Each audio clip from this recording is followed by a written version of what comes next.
नमस्कार विद्यार्थी मित्रांनो, आज आपण स्टँडर्ड 8चा चॅप्टर नंबर 7चा प्रॅक्टिस सेट 7.3 बघणार आहोत.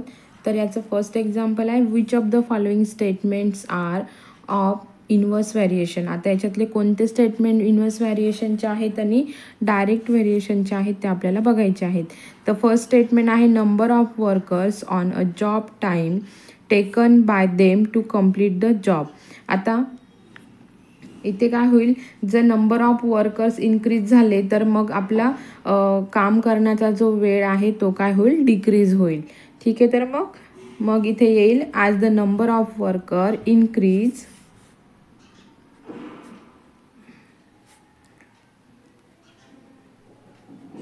number of workers increase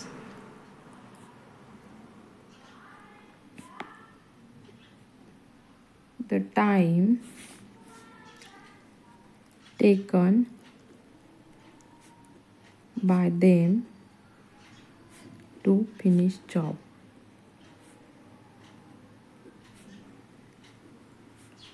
Job decreases.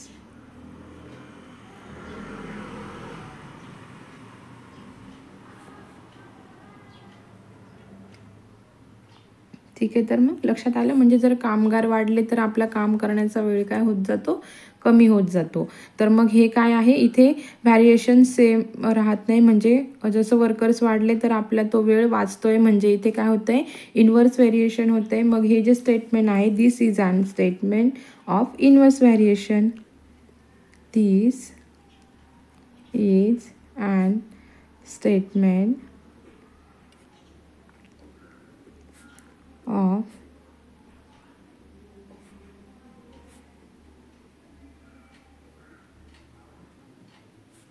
Inverse variation. ठीक आहे. आता सेकंड स्टेटमेंट आहे, number of pipes of same size to fill a tank and the time taken by them to fill the tank. म्हणजे जर आपले pipes जर increase झाले tank fill करण्याचे, तर मग आपली टाकी पण काय होईल, लवकर भरून जाईल. म्हणून जो टाईम जो आहे तो काय होईल, कमी वेळ लागेल. म्हणजे इथे होईल as the number of pipe increases the time taken to fill the tank decreases. ठीक आहे, इथे लिहून घेऊ मग आपण.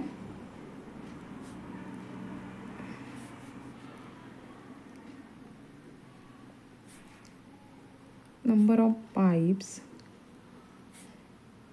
increase the time taken to fill the take decreases. ठीक आहे, आलं लक्षात. मग हे पण जे एक्झाम्पल आहे ते कसलं येतं, इनवर्स व्हेरिएशन. मग this is an statement of inverse variation.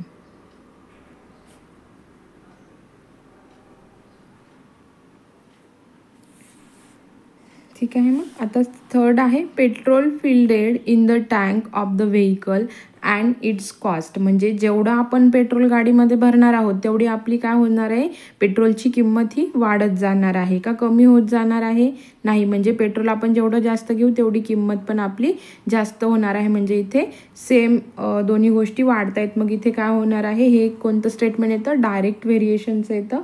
मग आपण as the quantity of petrol increases its cost also increases. This is an a statement of direct व्हेरिएशनचं येतं. मग इथे येईल as the quantity of petrol increases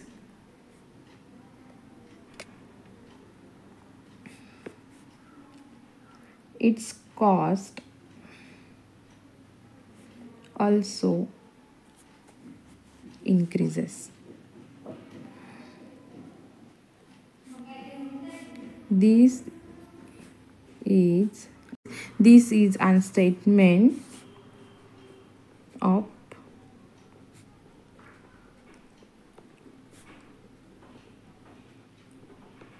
direct variation.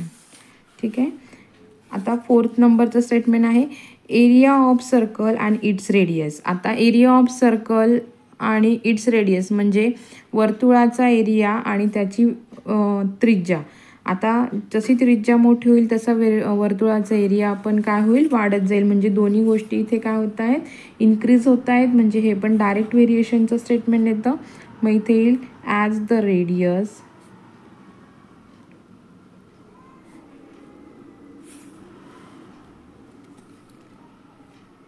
of circle increase the area of the circle also increase. This is an statement of direct variation.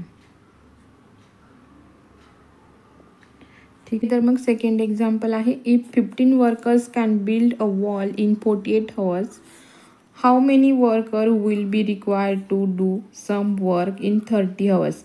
एक काम जर 15 कामगार हे 48 तासात पूर्ण करतायत, तर आपल्याला 30 तासात पूर्ण करण्यासाठी किती कामगार लागतील, असं हे उदाहरण आहे. तर मग आता आपण इथे बघूया. आपण आधी इथे जे कामगार आहेत त्यांना आपण यांनी वर्कर्सला यांनी डिनोट करूया आणि जे त्यांना टाईम लागतो आहे तो टीने डिनोट करूया. ठीक आहे. तर मग इथे घेऊया let the number of worker be n. ठीक आहे. And the time to build a wall in her be t. ठीक आहे. इथे टीने डिनोट केलं आहे. आता आपण याचं इक्वेशन आपल्याला बनवायला लागेल. ठीक आहे. The number of workers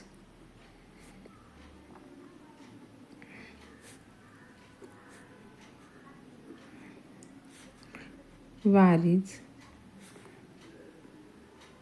inversely the time t in hour. ठीक आहे. मग इथे येईल n is inversely vary 1/t.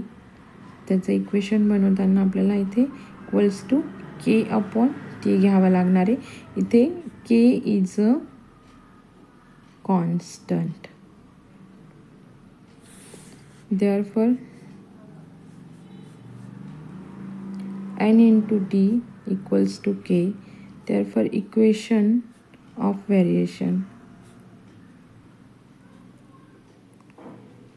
ठीक आहे. आता आपल्याला हे इक्वेशन ऑफ व्हेरिएशन मिळाले आहे. आता आपण वेन सबस्टिट्यूटिंग n इज आपला किती आहे 15 आहे वर्कर्स आणि t आहे आपला 48.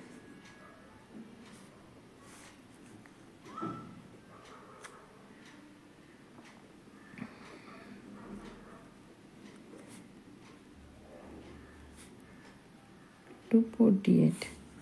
ठीक आहे. therefore 15 into आपण इक्वेशन प्रमाणे घेऊया हे 48 इक्वल टू के. आपण आधी के ची व्हॅल्यू काढून घेणार आहे. म्हणजे कॉन्स्टंट व्हॅल्यू मिळाल्यानंतर आपल्याला काय होईल पुढचं व्हॅल्यू मिळवण्यासाठी इझी जाईल.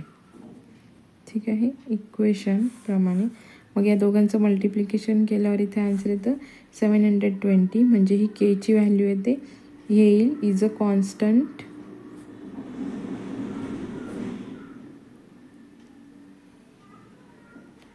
Of variation. ठीक आहे. therefore n into t equals to 720. हे झालं आपलं इक्वेशन ऑफ व्हेरिएशन.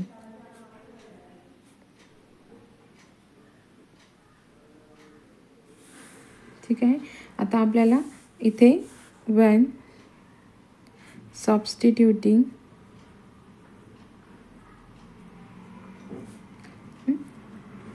जर आपल्याकडे टाईम दिलेला आहे t=30 दिले आहेत, पण मग वर्कर किती लागणार आहेत आपल्याला तर ते शोधायचं आहे. म्हणून टी दिलेला आहे, मग आपल्याला हे इक्वेशनमध्ये n × 30 = 720. ठीक आहे. हे आहे आपलं इक्वेशनप्रमाणे घेतलं. आता हा इथे मल्टिप्लाय आहे, इकडे जाताना तो डिवाइड होईल. आपण ते इकडे साईडला मांडून घेऊया. ठीक आहे. मग इथे येईल n = 720/30. ठीक आहे. आता 3 1 3, 3 2 6, इथे उरतो 1. ठीक आहे. हा 0 कट झाला, हा 0 कट झाला. 3 1 3, 3 4 12. ठीक आहे. nची व्हॅल्यू येते n = 24 ही व्हॅल्यू येते. ठीक आहे. मग आपला आन्सर येतं इथे therefore n = 24 worker will be required. ठीक आहे. तर मग लक्षात आलं. चला आता 3 नंबरचं एक्झाम्पल बघूया. 120 bags of half-liter milk can be filled by a machine within 3 minutes. Find the time to fill each 1800 bags. म्हणजे 120 बॅग भरण्यासाठी, अर्धा लिटरच्या दुधाच्या बॅग भरण्यासाठी आपल्याला 3 मिनटं लागत आहे. तर आपल्याला 1800 बॅग भरण्यासाठी किती वेळ लागणार आहे तर ते आपल्याला फाइंड आउट करायचं आहे. ठीक आहे. तर मग आता बॅग ज्या आहेत आपण नंबर ऑफ बॅग्सचा n मानूया आणि टाईम टेकनला आपण आता t मानूया. ठीक आहे. तर मग late the number of bags be n and the time taken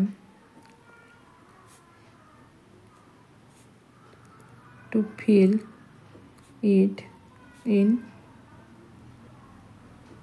minutes be t. ठीक है. Then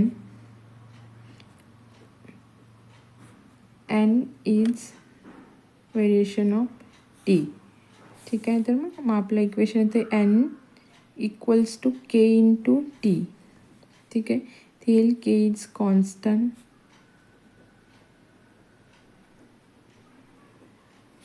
ठीक आहे. मग त्याचं इक्वेशन येतं n/t = k, equation of variation. ठीक आहे. व्हॅन सबस्टिट्यूटिंग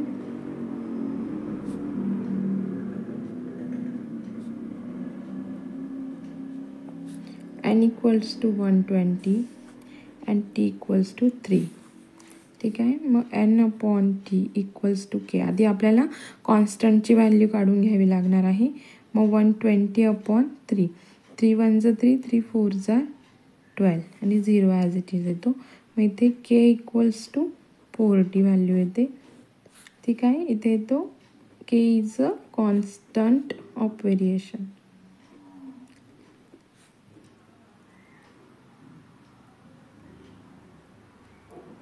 ठीक आहे. तर पुढे घेऊया सबस्टिट्यूट.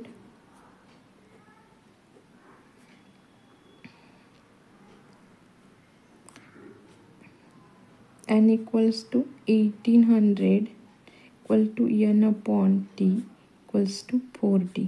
हे झालं आपलं इक्वेशन. ठीक आहे. तर हे मांडून घ्या. 1800/t = 40. ठीक आहे. हा इथे मल्टिप्लायला इकडे जाताना तो डिवाइडला होईल. म्हणजे इथे 1800/40 = t × 1. ठीक आहे. आता 4ने याला मल्टिप्लाय करायचं. हा 0 कट झाला, हा 0 कट झाला. 4 1 4, 4 4 16. ठीक आहे. ते 2 उरतात. तर 4 5 20.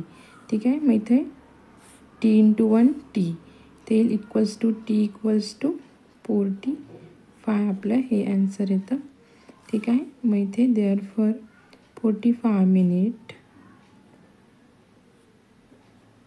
To fill 1800 bags. ठीक आहे. 4th नंबरचं एक्झाम्पल आहे. A car with speed 60 km/h takes 8 hours to travel some distance. What should be the increase in the speed if the same distance to be covered in 7.5 hours? म्हणजे जर 60 km/तास वेगाने जर गाडी नेली तर 8 तासात काही अंतरावर पोचते आहे. तर अशा किती स्पीडने जर गाडी नेली तर ती 7.5 तासात सेम डिस्टन्सवर पोहोचणार आहे. ठीक आहे. तर मग आता आपण हे एक्झाम्पल सॉल्व करून घेऊया. आता हे जे एक्झाम्पल आहे ते काय आहे, इनवर्स व्हेरिएशनचं आहे. There is a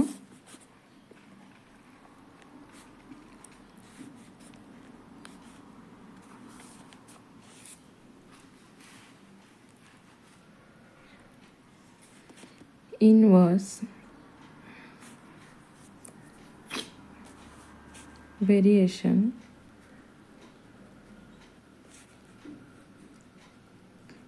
in the speed distance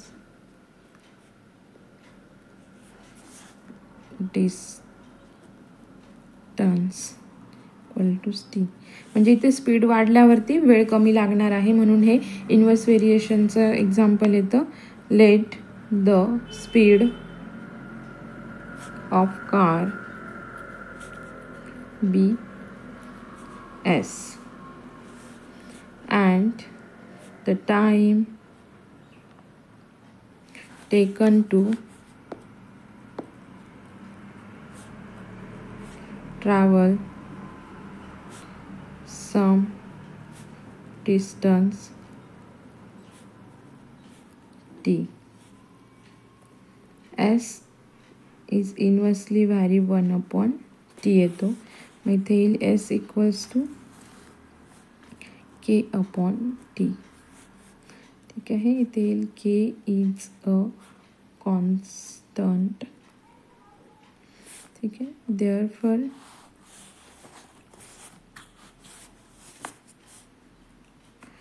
आता इथे हे इक्वेशन ऑफ व्हेरिएशनचं हे इथे मल्टिप्लिकेशन होईल. t equals to k is the equation of variation when s equals to 60 km/h and t equals to 8 hours. ठीक आहे. इक्वेशन आहे आपलं s into t equals to k. This is equation. इथे येईल मग 60 into 8 equals to k equals to 480. याचं multiplication येतं. हे is the constant of variation.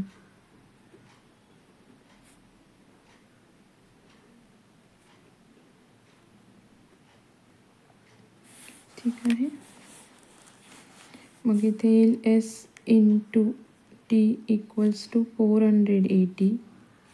Equation of variation.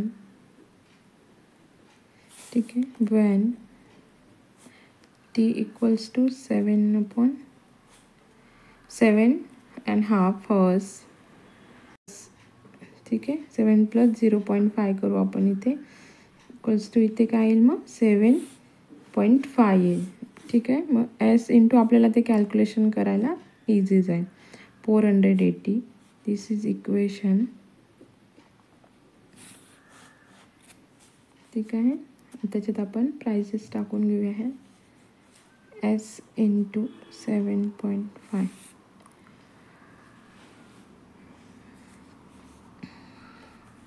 Equals to 480. इथे मल्टिप्लायला आहे ते काय होईल, डिवाइड होईल. मग s इक्वल्स टू 480/7.5. ठीक आहे. आता इथे पॉईंट आहे म्हणून इथे परत त्याच्या डिवाइडला आपण काय करणार आहोत, इथे 10 घेणार आहोत. म्हणून 480/75/10. ठीक आहे. तर मग आता याचं कसं कॅल्क्युलेशन होईल, 480 × 10/75.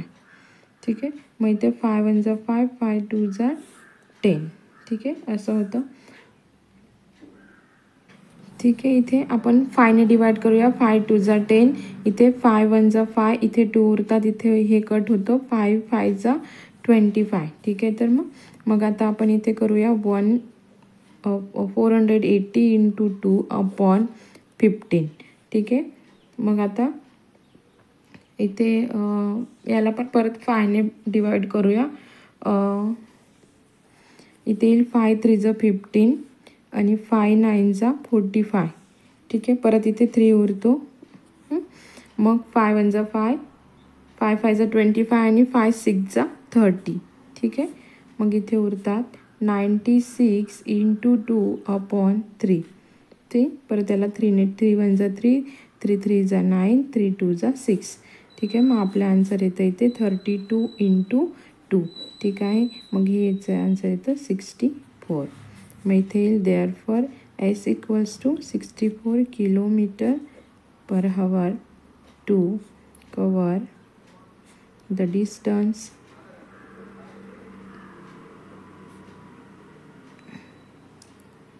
speed of the car should be 64 kilometer per hour. Therefore, increase in the speed equals to 60 to 60, 64 to 60 equals to 64 minus 60 केल्यावर 4. मग इथे फक्त 4 kilometre per hour. The speed of the car